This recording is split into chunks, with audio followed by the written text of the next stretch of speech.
el modelo de ataque de Satanás.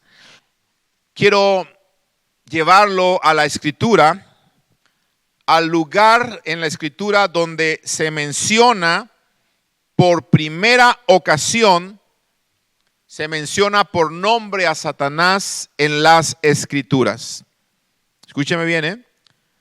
La primera ocasión en que se menciona por nombre a Satanás en las Escrituras. ¿Por qué digo esto? Porque en el Génesis se le presenta en el capítulo 3 como la serpiente astuta, pero no se le habla de otra manera.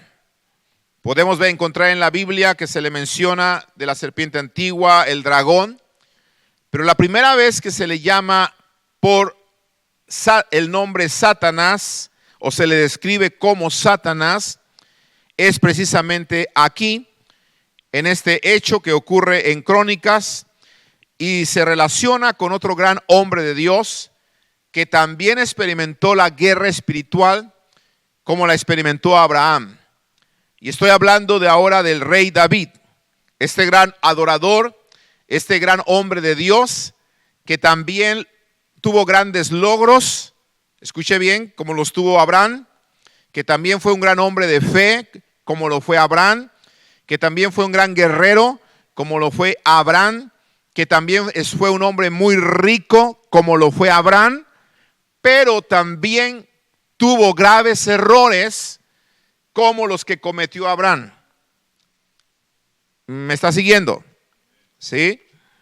Por eso, tanto Abraham como David, Elías, Eliseo, todos los grandes hombres de Dios que vamos a ver en la Escritura y podemos estudiar en la Escritura, experimentaron la guerra espiritual, experimentaron el modelo de ataque de Satanás, y no solamente los hombres de Dios experimentan este modelo de ataque de Satanás, sino que también lo experimentan inclusive los no creyentes, o sea, también los que no son hombres de Dios.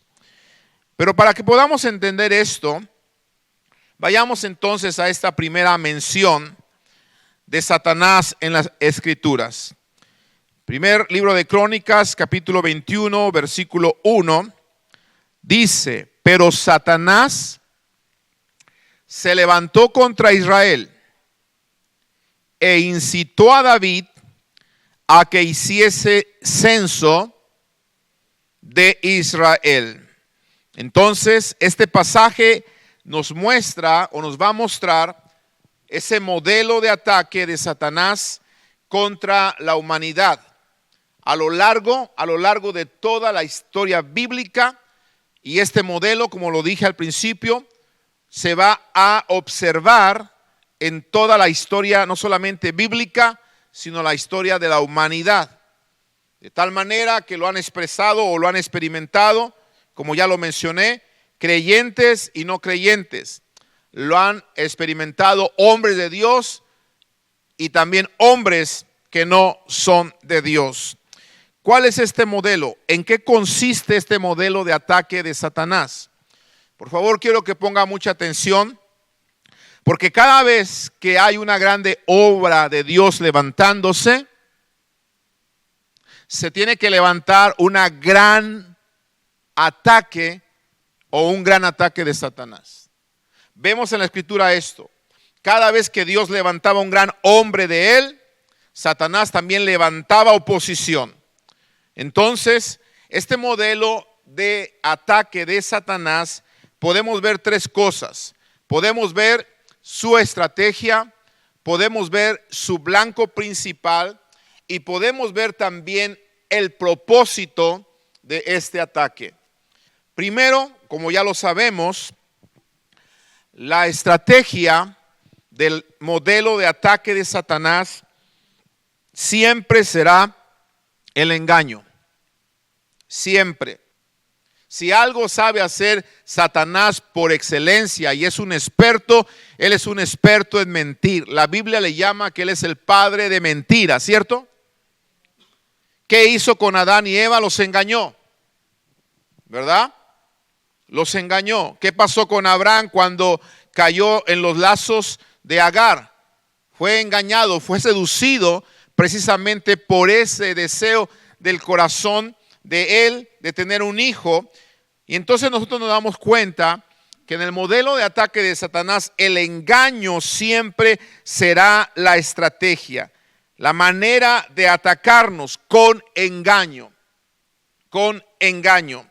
Por eso vemos en el versículo que dice, Satanás se levantó contra Israel, y hay una palabra ahí en el versículo 1 otra vez que dice, e incitó a David a que hiciese censo de Israel.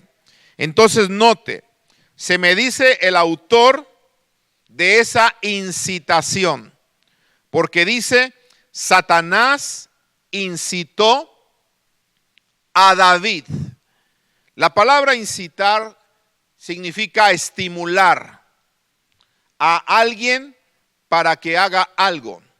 Eso significa incitar. Cuando yo le digo a mi esposa, ándale, cómprame esos zapatos, ¿verdad? Y estoy ahí insistentemente, la estoy incitando a que me compre esos zapatos. Es un decir, ¿verdad? Que no sería mala idea incitarla, ¿verdad? Entonces, estimular a alguien de alguna forma para que haga algo. Obviamente, cuando Satanás nos va a incitar, nos va a estimular, es a través del engaño, a través de la mentira, porque esa es la estrategia que él usa. Y el intento de Satanás, o él intentó arrastrar precisamente a David, un hombre de Dios, hacia la desobediencia. Por eso lo incitó a hacer un censo, dice ahí, de Israel. Ahora escúcheme bien. Quiero decirle algo, porque quizá cuando usted lea la Biblia completa, podrá encontrarse en 2 de Samuel capítulo 24, verso 1, que en Samuel se dice que este censo, el que le incitó a David, no fue Satanás, sino que fue Jehová. Búsquelo por favor. 2 de Samuel 24, 1. Cuando lea usted la Biblia se va a dar cuenta que Samuel y Crónicas, inclusive con Reyes, hablan de cosas muy similares. Entonces, cuando usted lea Samuel, se acuerde de esta palabra. Si yo no le digo lo que le estoy diciendo, va a decir, bueno, ¿y el pastor por qué no nos dijo esto? ¿Acaso está ocultándonos algo? ¿Acaso será Illuminati? No. 2 de Samuel 24:1, ¿qué dice?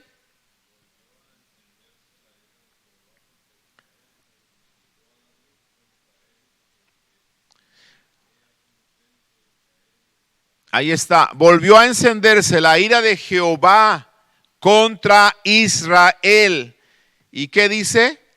E incitó a David contra ellos a que dijese, ve, haz un censo de Israel y de Judá. Entonces, ¿qué estamos viendo aquí? ¿Una contradicción? ¿Quién incitó a David?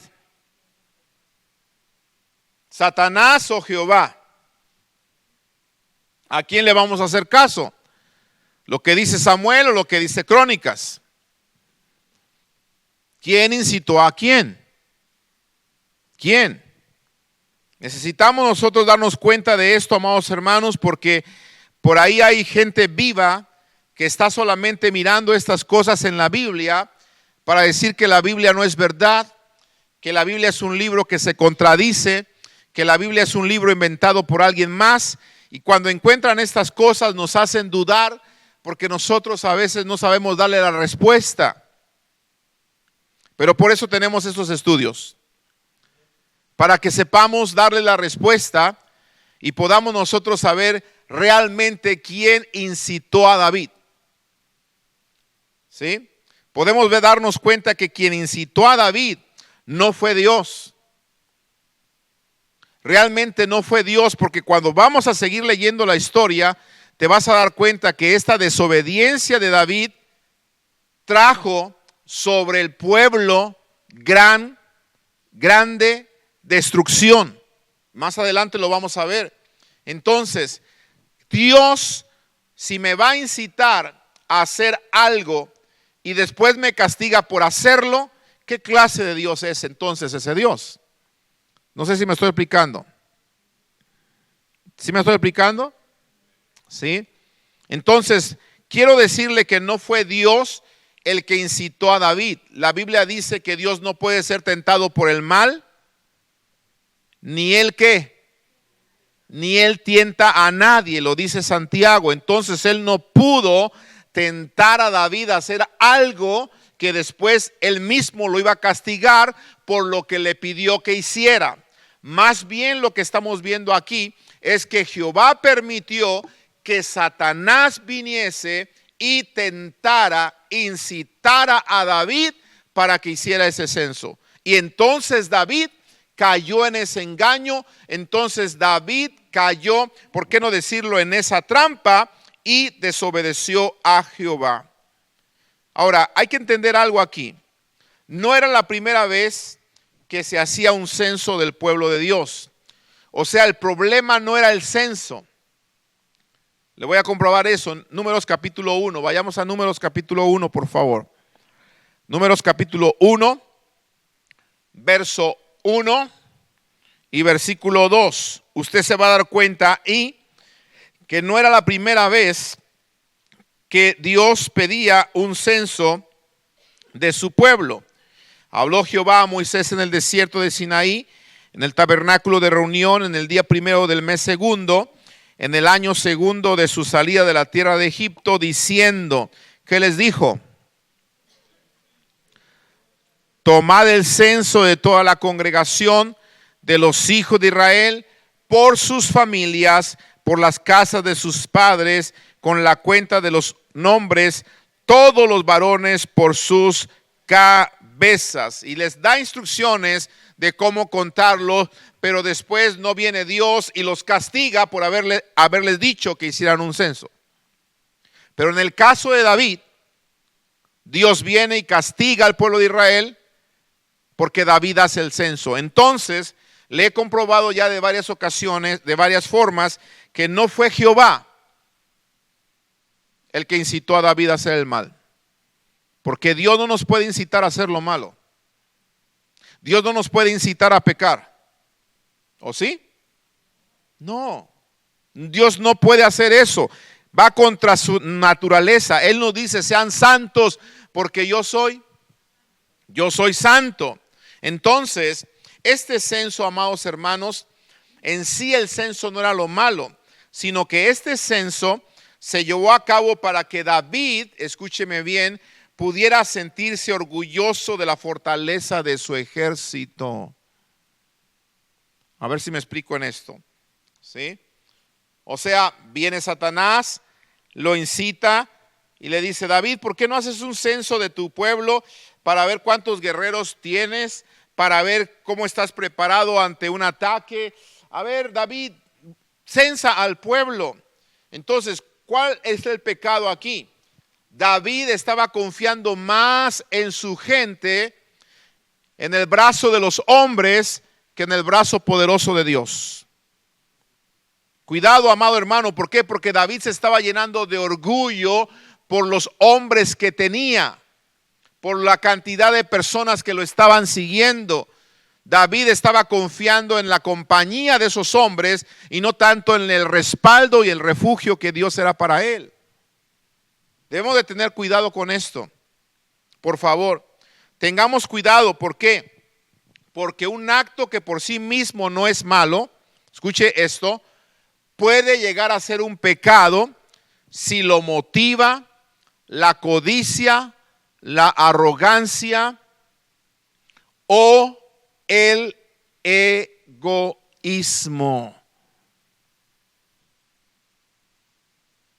¿Me está entendiendo? ¿Sí? Tengamos cuidado entonces con esto, por favor. Tenga usted cuidado con esto.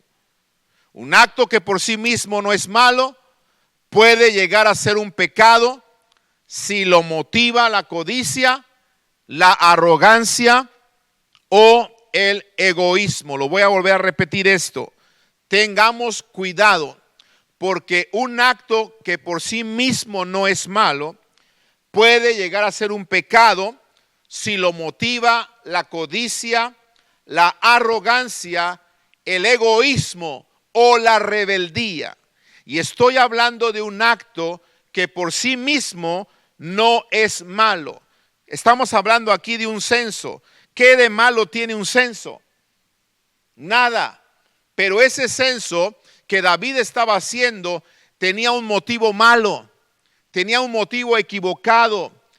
Era un motivo, o estaba motivado por el orgullo, estaba motivado precisamente por la arrogancia de David, sintiéndose ya poderoso al saber que tenía muchos guerreros para la batalla. Entonces, escuche por favor, algo que parece ser que no es malo naturalmente, se puede convertir en un pecado si lo que me motiva a hacerlo es malo. ¿Sí me estoy explicando? Le voy a poner un ejemplo para que lo entienda más claro. Cuando un joven en la edad adulta, por ejemplo, llega el momento que su corazón se llena de rebeldía, se llena de orgullo, se llena de soberbia, está cansado de que le digan lo que tiene que hacer y lo que no tiene que hacer. Y ese joven dice, ¿sabes qué? Me voy de casa, me quiero salir de mi casa. No es malo que un joven salga de su casa y se pueda independizar. No es malo. Pero eso que no es malo se puede convertir en pecado si lo que está motivando a ese joven es el orgullo o es la rebeldía, es la vanidad o la soberbia que hay en el corazón de ese joven. No sé si me estoy explicando. ¿Sí me estoy explicando? ¿Sí? Porque no tiene nada de malo que un joven quiera aspirar, que quiera, por ejemplo, estudiar, salir de casa, ir a otro lugar, a conocer. No hay ningún problema que quieras hacer esto. El problema es qué te está motivando a hacer eso. Lo que le estaba motivando a David a hacer el censo era lo malo.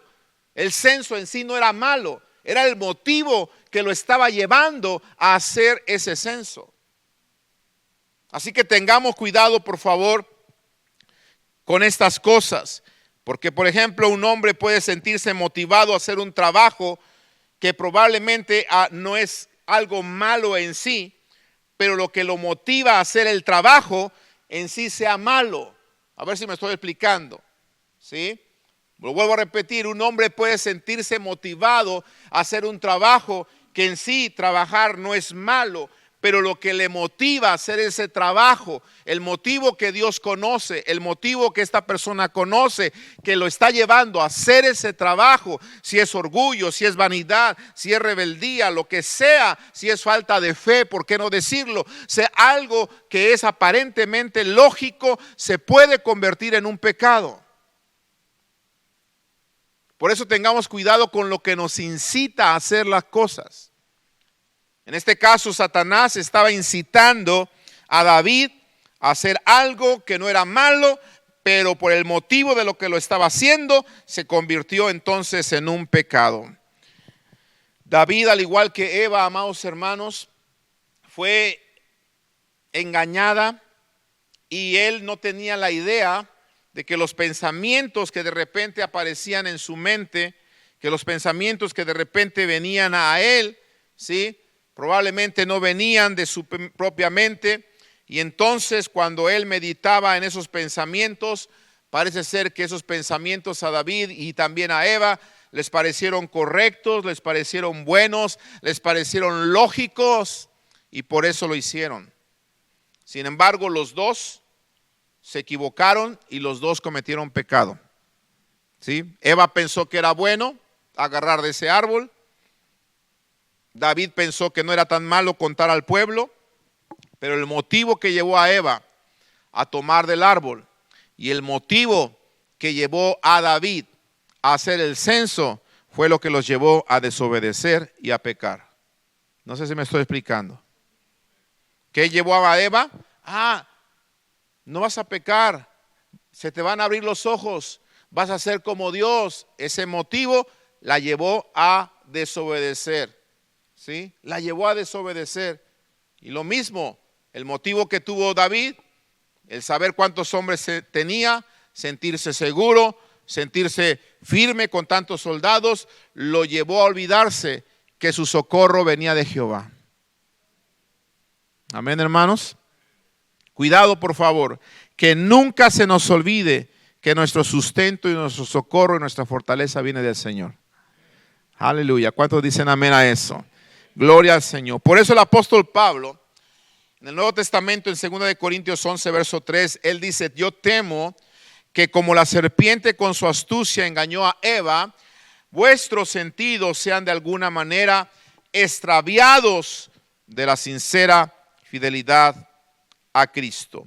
Ahora, avancemos por favor en esa historia para que nos demos cuenta cómo este modelo del ataque funciona y cómo, si no tenemos cuidado, Satanás puede venir a destruir o interponerse en la obra que Dios está haciendo. Versículo 2 en 1 de Crónicas 21. Dijo David a Joab y a los príncipes del pueblo: id, haced censo de Israel desde Beersheba hasta Dan e informadme sobre el número de ellos para que yo lo sepa. Mira, yo lo sepa. ¿Qué sucedió? Lo que sucedió es que cuando su comandante Joab supo de lo que quería hacer David, su comandante se le opuso. Es lo que nos dice la Escritura. Su comandante, que era otro líder, se le opuso.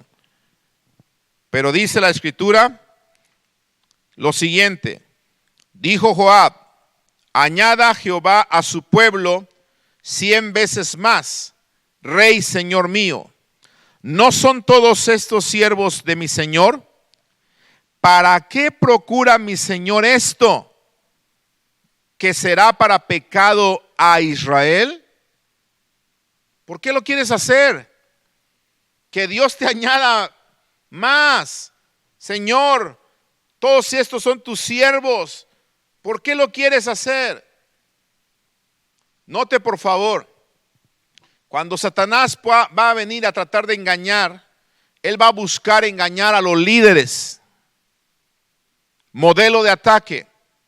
Él va a tratar de engañar a los líderes, a los que están al frente de una congregación, a los que están al frente de una nación, a los que están al frente, ¿por qué no decirlo?, de un ministerio. Y entonces quizá alguien de los que están al frente, algún otro líder, se va a dar cuenta del engaño en el cual otro líder está cayendo. Cuidado con esto, por favor. Y si alguien se da cuenta de que está siendo engañado, pon atención, abre tu corazón, porque probablemente tú no te estás dando cuenta del engaño, pero probablemente Dios va a usar a otro líder, va a usar a otro hombre para abrirte los ojos, para hablarte al corazón y decirte que lo que estás haciendo no viene de Dios, que lo que tú estás haciendo parece algo bueno, parece que estás siendo una buena persona, parece que estás haciendo algo bueno, pero no está bien delante de Dios. Abre tu corazón, ¿sí? Por eso Joab se le opuso a su rey, se le opuso. Pero ¿sabe qué? Lo triste del asunto es que a David eso no le importó. No le importó y David decidió seguir adelante con su plan. Por eso en el versículo 4 dice: mas la orden del rey pudo más que Joab. Salió por tanto Joab y recorrió todo Israel y volvió a Jerusalén y dio la cuenta del número del pueblo a David. ¿Sabe qué noto yo aquí, amado hermano? Que aunque la Biblia no lo dice específicamente, Yo pienso que de alguna manera la conciencia de David no estuvo tranquila al ver que uno de sus principales comandantes se le opone, al ver que uno de sus principales comandantes le está diciendo: David, no es necesario que hagamos esto.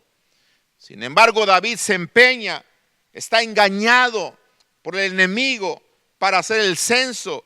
Y él sigue, no entiende, él sigue con su intención de hacer el censo. Pero yo entiendo aquí que la conciencia de David entonces no estaba tranquila. Note por favor esto. La conciencia de David no estaba tranquila.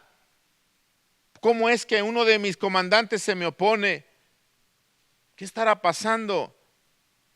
A lo mejor por su mente le pasaron algunas preguntas, a lo mejor por su mente le pasó alguna inquietud, pero lo triste es que tampoco eso le importó. No le importó sentirse intranquilo con las palabras que había escuchado. Ojo, a veces Dios va a querer usar otras personas para sacarte de tu error, para sacarte de tu engaño. Él va a poner incomodidad en tu conciencia. Él va a poner incomodidad en tu espíritu, en tu alma, para que tú despiertes, para que te des cuenta que te estás equivocando, que aparentemente estás haciendo algo que es bueno, pero lo estás haciendo con motivos equivocados. A ver si me estoy explicando, iglesia. ¿Está conmigo? Es que no escucho ni un amén. ¿Sí? Y va a usar a alguien para que despiertes, para que tu conciencia sea removida, para que abras tus ojos, te des cuenta que estás equivocado. Pero por favor no cometamos el error de David. David no le importó esto, decidió seguir adelante con su plan. Quiero decirte todo esto porque después te vas a dar cuenta por qué viene Dios y lo castiga tan tremendamente.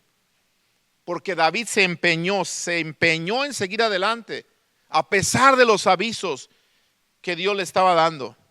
No te empeñes en seguir adelante si te estás dando cuenta que estás equivocado. No te empeñes en hacer algo que aparentemente es bueno, pero que te das cuenta que estás equivocada o que lo estás haciendo con motivos equivocados. No te empeñes en seguir adelante. ¿Por qué? Porque eso que aparentemente es bueno se va a convertir en pecado delante de Dios y le vas a dar cuenta a aquel que no da por inocente al culpable. ¿Me estoy explicando? ¿Sí?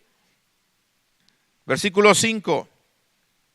Había en todo Israel 1.100.000 que sacaban espada, y de Judá 470.000 hombres que sacaban espada.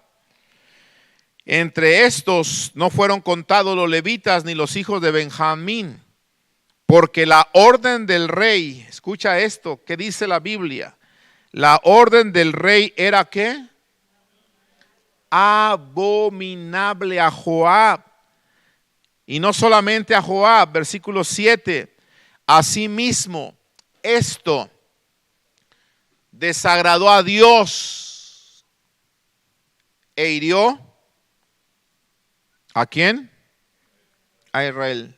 ¿Te das cuenta que no pudo haber sido Dios el que incitó a David? Por eso Crónicas lo dice claramente, Satanás. Satanás fue el que vino, incitó, tentó a David. Amados hermanos, el ser tentados en sí no es malo, porque aún mismo el Señor Jesucristo fue tentado. ¿Cierto o no? ¿Quién de aquí no ha sido tentado? Levante la mano. ¿Nadie? Todos hemos sido tentados, ¿verdad? El problema no es ser tentado. El problema es no que venga Satanás y nos incite. El problema es caer en su engaño. Ese es el problema. Él es tan experto en engañarnos que presenta sus grandes mentiras como si fueran grandes verdades. Nos hace creer que vamos a hacer algo bueno cuando en realidad estamos pecando delante de Dios. Cuidado. Por eso vuelvo a repetirlo y soy insistente en esto. analiza el motivo que te está llevando a hacer lo que tú estás haciendo. Analízalo. ¿Es orgullo? ¿Es soberbia? ¿Falta de fe? ¿Sí? ¿Rebeldía? ¿Cuál es el motivo que me está llevando a mí a hacer esto? Si el motivo es incorrecto, aunque lo que vayas a hacer parezca correcto, a fin de cuentas, si el motivo es incorrecto, va a ser pecado. Y si es pecado, vendrá la ira de Dios sobre los hijos de desobediencia, dice la Escritura. ¿Cierto? Entonces, amados hermanos, esto le desagradó a Dios y vino la ira de Dios e hirió a Israel. No te sorprendas si el día de mañana tú eres herido. No te sorprendas si el día de mañana el Señor te corrige. No te sorprendas si el día de mañana viene corrección. Porque la Biblia dice que el Dios al hijo que ama lo corrige. ¿Pero por qué? Porque te dejaste engañar. Y quiere que salgas de tu engaño. Por lo tanto, David, cuando ve la ira de Dios, y yo te animo a que no esperes este momento. Yo te animo a que no esperes que llegue este momento para salir de tu engaño. Cuando veas la ira de Dios sobre tu vida, yo te animo a que no esperes este momento, porque cuando llegue ese momento, entonces va a ser doloroso, va a ser vergonzoso, pero aún así Dios te va a estar esperando con sus brazos de amor a que te arrepientas. Pero es mejor arrepentirse ahora antes de tomar una decisión que no le va a agradar. Las consecuencias van a ser mínimas, pero si lo haces después, las consecuencias van a ser mayores y Dios te va a perdonar tu pecado, pero las consecuencias las vas a sufrir. A ver si me estoy explicando. Porque Dios es grande y perdonador. Perdona el pecado, pero las consecuencias las sufres, hijo mío, las sufres, hija mía. Y así es Dios. ¿Y por qué nos deja sufrir las consecuencias? Para que aprendamos y no volvamos a cometer nuevamente el mismo error con facilidad. ¿Cierto? Por eso David reconoce su pecado. Y en el versículo 8, mira lo que dice. Entonces dijo David a Dios: he pecado gravemente al hacer esto. Te ruego que quites la iniquidad de tu siervo, porque he hecho, ¿qué dice? Oh, wow. He hecho muy locamente. Amados hermanos, aquí hay un verdadero arrepentimiento. Si te diste cuenta que caíste en un engaño, sé valiente para aceptar tu pecado. Sé valiente para aceptar que te equivocaste, que pensabas que ibas a hacer algo bueno, pero a fin de cuentas eso bueno fue pecado delante de Dios. Si te equivocaste, haz lo que hizo David. Declara delante de Dios que has pecado gravemente y que has hecho locamente. Es triste decirlo, pero a veces los cristianos hacemos locuras. Nos dejamos llevar por nuestros sentimientos. Nos dejamos llevar por nuestras emociones. Y con nuestras emociones temporales tomamos decisiones permanentes. ¿Y qué error tan grave? Eso es hacer algo locamente. Por eso me gusta la palabra de arrepentimiento de David. Señor, he pecado gravemente al hacer esto. Yo te ruego.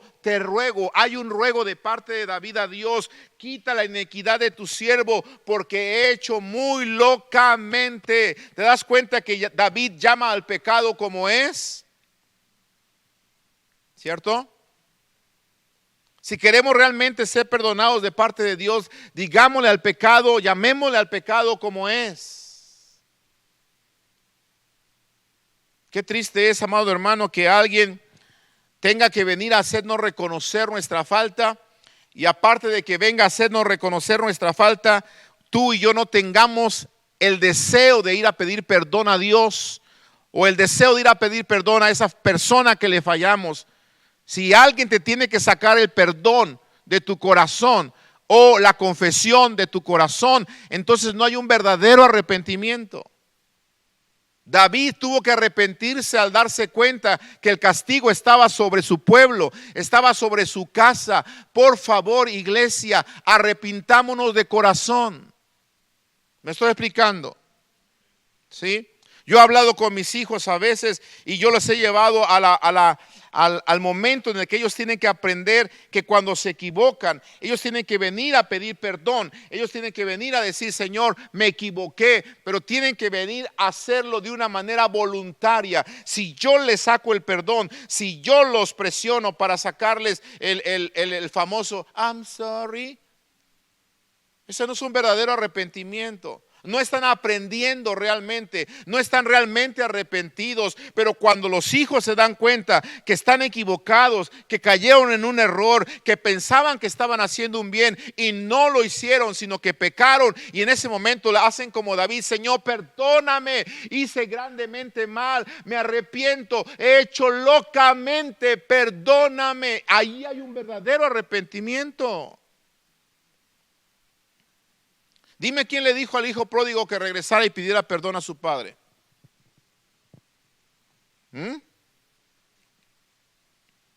¿Quién? Él se dio cuenta que estaba en un error. Ahora, si no te das cuenta y Dios usa a otros, qué bueno que Dios usa a otros, como lo hizo con Joab y David. Usó a Joab, David no se dio cuenta. David entendió hasta que ya tenía la ira de Dios sobre él. Pero aún así, cuando entendió, cuando tenía la ira de Dios sobre él, él fue y pidió perdón. Nadie le sacó el perdón, nadie lo obligó a pedir perdón. Él fue y buscó el perdón de Dios. ¿Sí me estoy explicando? Amados hermanos, el hijo pródigo dijo, he pecado, voy a regresar a la casa de mi padre y le voy a decir, Padre, he pecado contra el cielo, contra ti, y no soy digno de ¿qué? De ser llamado tu hijo. Hazme como el último de tus jornaleros. Amados hermanos, ahí entendemos algo. El alcance de mi pecado siempre va a ser el alcance de mi disculpa.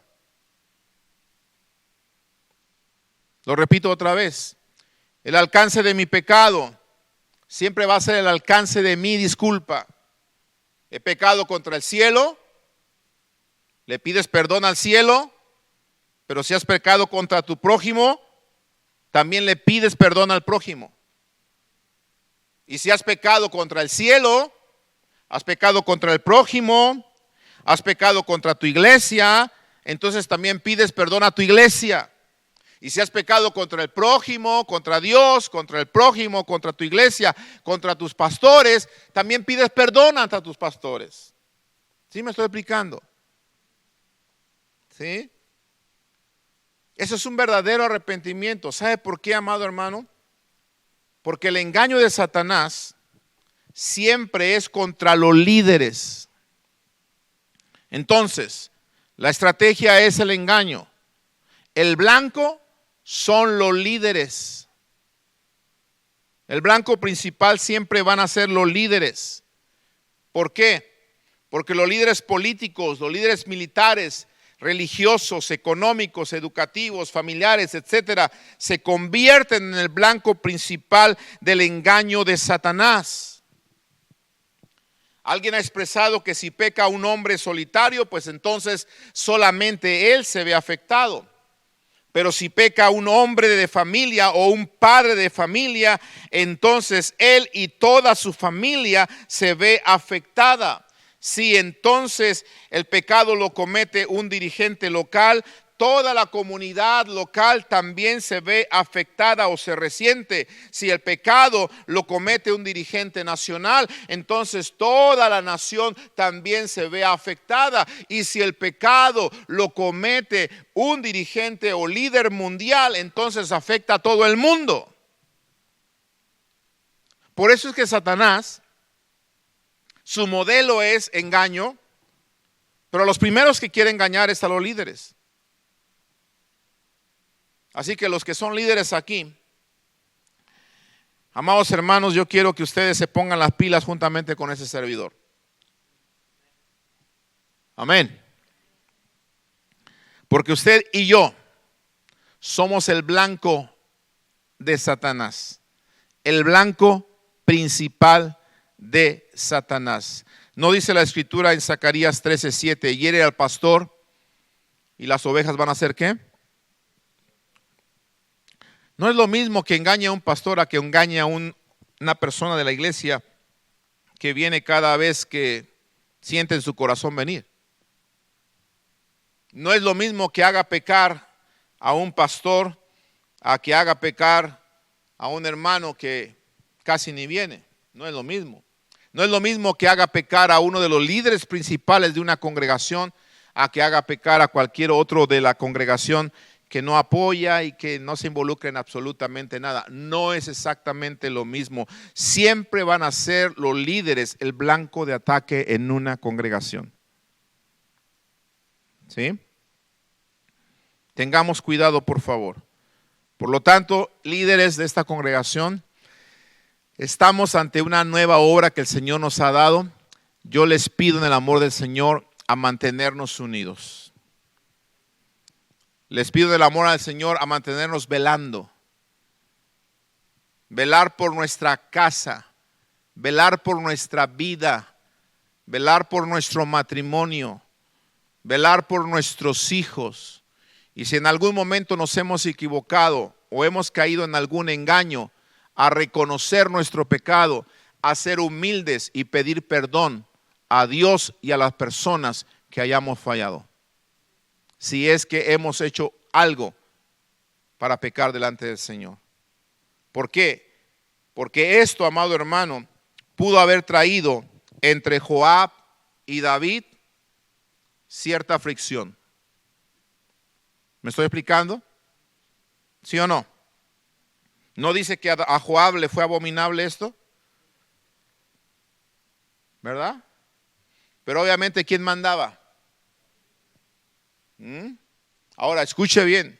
Puede darse el caso en que el líder principal esté equivocado y que alguno de los líderes que Dios tiene en esta congregación, Dios los pueda usar para hacerle saber al líder principal que está equivocado. Y si el líder principal no escucha estas advertencias de parte del Señor y pone en oración lo que le están diciendo, puede entonces haber discrepancia, puede haber roce, puede haber ahí diferencia entre el líder principal y aquella persona que le está diciendo: esto que estás haciendo es abominable. ¿Me estoy explicando? La Biblia no menciona absolutamente, literalmente lo que estoy diciendo, pero con el simple hecho que dice que le fue abominable a Joab la decisión de David, nos damos cuenta que hubo ahí discrepancia. Hubo diferencia entre ellos. Y es aquí lo que el enemigo quiere lograr, que entre nosotros haya diferencia. Si en algún momento usted tiene que hablar con ese servidor o con esa servidora y estamos quizá cayendo en un error, motivados por nuestro orgullo, haciendo algo que para nosotros al parecer es algo bueno, al parecer no tiene nada de malo, pero Dios les da a ustedes el discernimiento para darnos a entender que está motivado por un corazón lleno de orgullo o por un corazón engañado, entonces nos lo hacen saber y nosotros buscaremos la manera de decirle al Señor: Señor, ayúdame a saber si estoy engañado, dime con tu palabra si estoy cayendo en un engaño, y entonces poder detenernos en una mala decisión. Lo mismo pasar con ustedes. Si nosotros estamos viendo a alguno de ustedes tomar una decisión motivada por un engaño del enemigo, hacer algo que aparentemente es bueno, pero a final de cuentas va a ser un pecado, y nosotros venimos y te detenemos a través de la palabra y te decimos: esto no está correcto, probablemente va a causarse un poco de fricción lo que te estamos diciendo, pero es ahí donde tú y yo tenemos que mantener la paz y la santidad, sin la cual nadie verá al Señor. ¿Lo podemos lograr? ¿Sabe por qué? Porque Joab y David lo lograron. Continuaron trabajando juntos, pero ¿gracias a qué? A que David se arrepintió sinceramente. Dos líderes que estaban siendo atacados de parte del enemigo. Joab, David. El propósito, ¿cuál será? Ya vimos la estrategia, ya vimos el blanco, ahora veamos el propósito. El propósito de este ataque y modelo de Satanás siempre será la deshonra.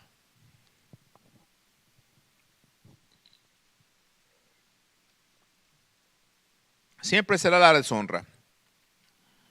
Por eso dice el versículo 7, asimismo, esto desagradó a Dios e hirió a Israel.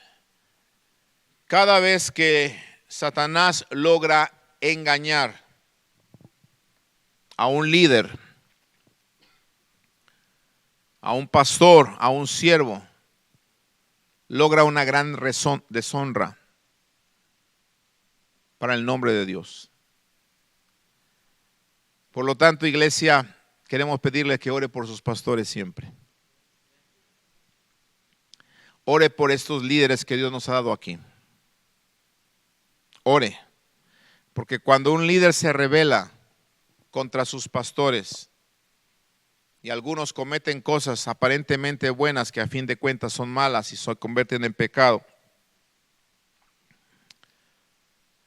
eso trae deshonra al nombre de Dios. ¿Sí? Trae deshonra al nombre de Dios. Yo recuerdo un líder, servía con nosotros hace unos años atrás. Él cayó en un engaño y cuando hablamos con él, él me dijo, no, es que a mí Dios me va a usar con un ministerio de oración. Ok, qué bueno. Pero me voy a ir de la iglesia. Y yo le digo, ¿y no lo puede usar Dios en el ministerio de oración aquí en la iglesia? No, creo que no. Creo que necesito comenzar yo mismo mi propio ministerio de oración y buscar nuevas ideas. Él tenía aparentemente en su mente algo bueno, pero lo que lo estaba motivando era incorrecto, ¿sí? El orgullo había llenado su corazón, había crecido tanto en el conocimiento de la palabra que la letra lo empezó a matar y entonces él se llenó de orgullo y pensó que él mismo podía, por qué no decirlo, tener un propio ministerio sin tener la necesidad de poder esperar ser enviado de parte de sus pastores. Decidió seguir a otro ministerio, se fue siguiendo a otro pastor que lo empezó a invitar, vente conmigo, porque el pastor necesitaba miembros, estaba recién llegado a la ciudad, quería miembros y cada que se encontraba un miembro de otra congregación lo invitaba a su congregación y si sabía que eran líderes, pues con más razón, vente conmigo, y lo engañó de esa manera y fue y se juntó con este pastor y empezaron entonces ellos a congregarse en la misma congregación. ¿Qué sucedió? Hoy en día ese ministerio de oración no existe y hoy en día ese pastor que lo llevó está divorciado, dejado de su esposa y no sé si siga pastoreando. No sé si me explico. ¿Sí? No he tenido la oportunidad de volvérmelo a encontrar y decirle, hermano, ¿y qué pasó con su ministerio de oración? ¿Y qué pasó con el hombre de Dios que te invitaba y que te decía que Dios tenía para ti algo grande y todo aquello? Y te dicen tantas cosas con tal de que te vayas con ellos. Pero caes en el engaño, caes en el orgullo, caes en la soberbia. Y algo que aparentemente es bueno, por el motivo malo de tu corazón, se convierte en un pecado. Porque no tiene nada de malo comenzar un ministerio de oración. No sé si me estoy explicando. Nada de malo, el motivo es muy bueno, el censo era bueno, no era nada de malo, Dios lo había ordenado en el pasado. Lo malo era lo que estaba motivando ese ministerio, lo que estaba motivando ese censo. ¿Me explico ahora? Entonces, cuidado, amados hermanos, ¿por qué? Porque nosotros como líderes vamos a ser atacados de parte del enemigo para caer en un engaño, y el propósito de ese engaño siempre será deshonrar el nombre de Dios y de su palabra, de tal manera que la gente diga: con los cristianos yo no quiero absolutamente nada. ¿Por qué? Porque este iba acá, este allá, este hizo acá, este hizo el otro. Mira, aquel era pastor, mira, este era líder allá, mira, este era para acá, mira todo. Y deshonran el nombre de Dios. ¿Por qué? Porque Satanás sabe a quién atacar. ¿Cierto? Cuidémonos. Esta es la guerra espiritual, y nos vamos a dar cuenta que este modelo de ataque ha funcionado por todas las edades y seguirá funcionando. Por eso es muy importante lo que dice la Biblia, que oremos por nuestros líderes, que oremos por los que están en eminencia, para que vivamos quieta y reposadamente en esta tierra. Oremos por este nuevo gobierno que acaba de comenzar, amados hermanos. Oremos. Hay personas que han llamado y nos han preguntado: ¿qué vamos a hacer ahora? Nada. ¿Vamos a seguir yendo a la iglesia? Pues más que nunca. ¿O no? ¿Sí? ¿O no? ¿Verdad? Los cristianos de antes los mataban si decían que eran cristianos, y ellos seguían siendo cristianos. Entonces, amados hermanos, no hay nada que temer. Nuestra confianza está ¿en quién? En el Señor.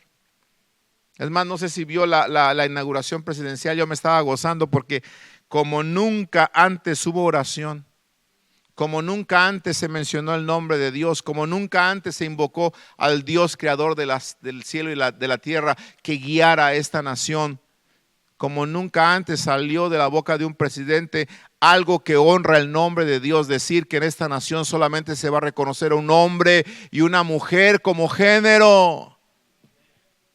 Y eso nos conviene grandemente. Aunque quizá todas las cosas no nos gustan, ¿verdad? Pero hay cosas que son muy buenas. Y sobre todo usted y yo somos hijos de Dios. Él cuida de nosotros. Póngase de pie, por favor.